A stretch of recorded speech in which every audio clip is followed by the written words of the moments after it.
महादेव बहुत ही शांत और दयालु स्वभाव के देवों में से एक हैं, जिनकी करुणा किसी के साथ भी कोई भेदभाव नहीं करती और वे सभी की इच्छा पर बच्चों की तरह भोलापन दिखाते हैं, जिसके कारण वह अपने भक्तों को मनचाहा वरदान देते हैं।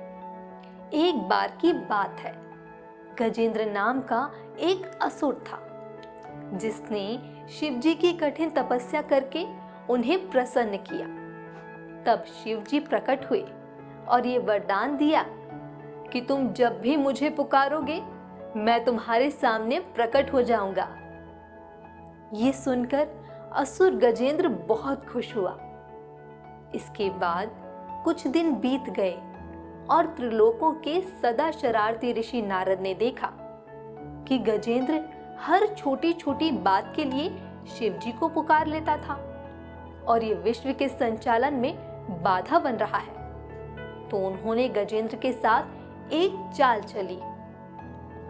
नारद जी ने गजेंद्र से कहा, तुम शिव जी को बार बार क्यों बुलाते हो? वह तुम्हारी हर पुकार पर आ जाते हैं। क्यों ना तुम उनसे कहो कि वह तुम्हारे अंदर ही आ जाएं और फिर हमेशा के लिए शिव जी तुम्हारे पास रहेंगे।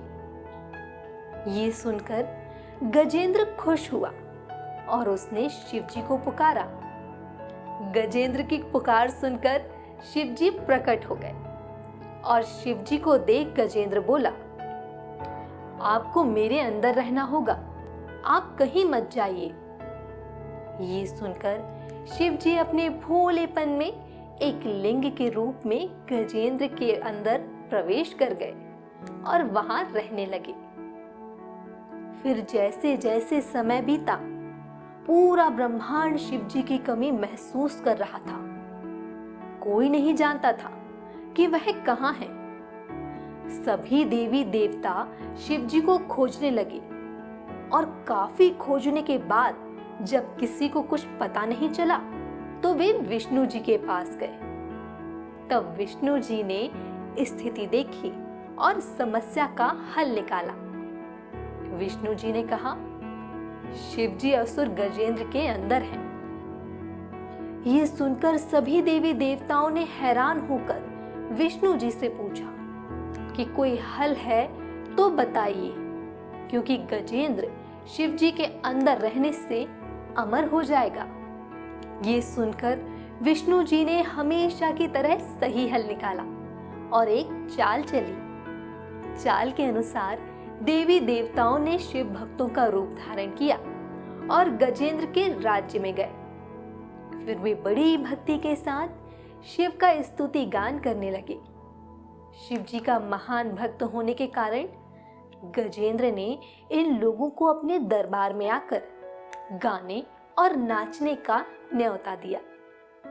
फिर दरबार में शिव भक्तों के वेश में देवों का यह दल आया और भक्ति पूर्वक शिव जी के भक्ति गीत गाने लगे और नाचने लगे। शिव जी को, जो कि गजेंद्र के अंदर बैठे हुए थे, अपने भक्तों का गीत सुनकर खुद को रोक नहीं सके। भक्ति से प्रसन्न होकर शिव जी अपने भक्तों को दर्शन देने के लिए आतुर हो गए और गजेंद्र के शरीर से बाहर आ गए, जिससे गजेंद्र का शरीर खंडित हो गया और उसका अंत हुआ। और फिर भगवान शिव गजेंद्र को दिए गए वरदान से मुक्त हो गए।